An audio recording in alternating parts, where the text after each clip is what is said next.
As we head into the 5th day for Exela Technologies since their reverse stock split, how are things stacking up? Damn, Daniel!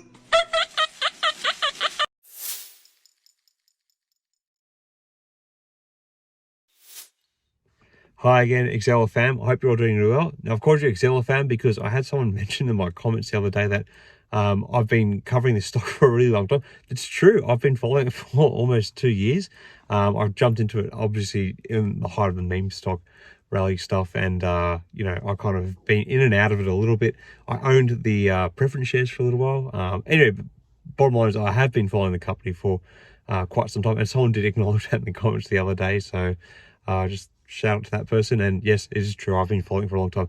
Anyway, I just thought I'd do a little video heading into Friday's trade. So Friday, obviously, after this session, the company has navigated 5 days, fingers crossed, I'm sure it's going to get through 5 days of managing to keep its stock price up above the $1 mark, which means that they are halfway back to regaining NASDAQ compliance. So that's obviously good news. Like, for about good 6 to 12 months, is kind of like, will they ever do that again? And they're halfway through, and to be honest, like, given where the stock is right now, it's really hard to imagine it falling back to the $1 mark anytime soon.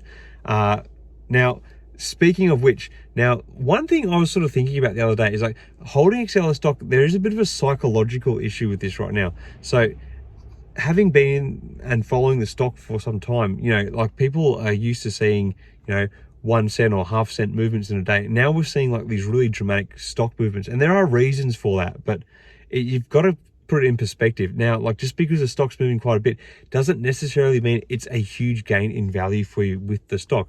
To put in perspective, if the stock is at $2 per share, that is the equivalent of the stock being at 1 cent per share pre-stock split. And if you go back to the stock split before, $2 per share is the equivalent of the stock being 0.01 cent per share. So, just put it in perspective a little bit.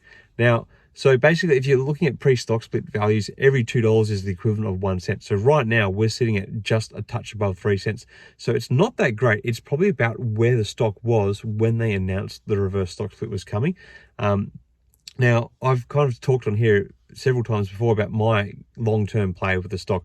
It's not so much just to, I didn't buy it for the reverse stock split. I bought the stock because I knew last year they earmarked plans to launch XBP Europe, and the proceeds of which were going to be used to take part in paying down debt as well as a stock buyback. At the time, the market cap of the stock was sitting at about $15 million. And, obviously, if they were to commit just a small part of that, the sale was estimated to net them $200 million. So if they were to commit even just a small part of that, it would have such a catabolic effect on the stock. Now, obviously, since then, there has been a equity rise, which basically that $15 million had dropped to 10, and then it jumped up to $50 million because they basically sold 4 shares for every share that was in existence. We've also now been through this reverse stock split, so that has also diluted all that value quite a bit as well. Anyway, now, that's where the company's at right now. Just because the company's at $6, this is where it's really at. Now, in terms of this catalyst of selling off the XBP Europe, the earnings call last week, they did say that the things were all go ahead with that. And, that has been confirmed. They have got a listing partner for the XBP Europe division. So that's still going ahead. And I think the timeline for that is approximately August this year. For it to be finalized. So from August, they should be hopefully flushed with cash. Now, in the interim, there is nothing to say that the company's not going to do another equity raise. In fact, actually, if you go through their last 10Q form, you'll see that, like, they have even said that too, that they may need to raise more money. Like, this is another point. Like, I'm not someone who's saying XELA is a great company. The things that XELA has going for it is a big company in the sense that it has a high revenue, it generates over $1 billion in revenue a year, and its products are some of the best in its field. The company, however, is obviously plagued with debt. It's a huge problem that the company's had. It's why the stock has run down so far. So you need to be mindful of that. Now, in terms of the stock jumping up and down at the moment, I bought into the stock at about 7 cents this year, just a touch over 7 cents. So for me to be even in the stock, I need to see the stock price get to just over $14 per share. So we're still quite a while off me being actually just neutral based on buying in earlier this year. My exit price, and I thought of this when I made this play about waiting for the XBP Europe, was at the time for it to go to 21 cents per share, which is the equivalent of $42 per share, or maybe 43 if you adjust it, like the exact figure. Now, I'm not necessarily saying I want to wait to exactly that figure, but that's where I want to get out at. Now, yesterday I dissected the $400 price target that is going around, and I don't think that is a very realistic prospect. Price targets on XELA are all very old. I think there's only one going around. It was originally a $2 one. It didn't factor in the huge equity raise that happened in Q1, and it was adjusted to factor in the reverse stock split. Hence why $2 suddenly became $400. Now, realistically, that price target is probably somewhere more around that $50, $60 mark. And that's the reality of where this company's going. Anyway, so I'm looking to get in. I'm looking to get out when it gets to around that $40 mark, following the XBP Europe self. So I'm still planning on holding my position in this company for a bit longer. And everything I say on here obviously is not investing advice. This is just my plan. I called this a Hail Mary play because I thought that there's this chance that this stock will go absolutely catabolic.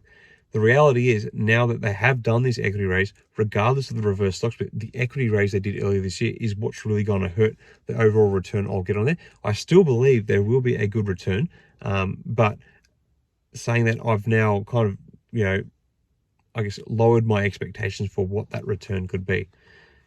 Anyway, we're heading into Friday. The pre-market is slightly up for the company at the moment, which is a great sign.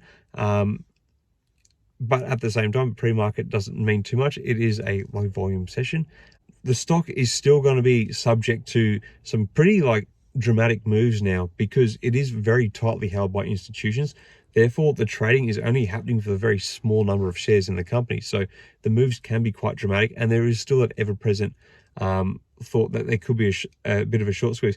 Now, considering only 2% of the free float is, or 2.5% of the free float is held short, but at the same time, only 15% of the free float is not held by, the top 20 holders of the stock, there are the chances of dramatic swings, because that 2.5% basically means that 1 in 6 stocks which are being freely traded are held short at the moment. But that's not to say institutions aren't going to try and sell anyway. So yes, a short squeeze would be a nice short-term relief, especially for my position, but it's not what I'm banking on long-term. I'm still waiting for the XBP Europe sale. Anyway, that's all I thought I'd say in this update. It's just kind of my thoughts on what's going on with the company. Just want to clear things up, because there's been a bit of discussion in the comments and stuff before. I'm a long-term holder. I've been following the stock I'm not a long-term holder, I'm just a long-term follower. I've been in and out of the stock in a couple of formats, but yeah, I've been following the stock for a long time. Anyway, that's the main point. Anyway, I'd love to hear what you guys think. What are your plans for the stock? Are you in the stock for the short squeeze? Are you someone who's hanging out for the XBP Europe sale? Or are you someone who's been tragically stuck in the stock for a long time and have just been suffering, decline after decline, reverse stock split after reverse stock split? We're all, if you follow XELA, you're all kind of in this together. It's the same boat. We're all the XELA fam. Anyway, share where you're at with the company, where you think it's going in the comments below. Thanks for watching. Hope you're all doing well. May the markets trade in your favor. Cheers.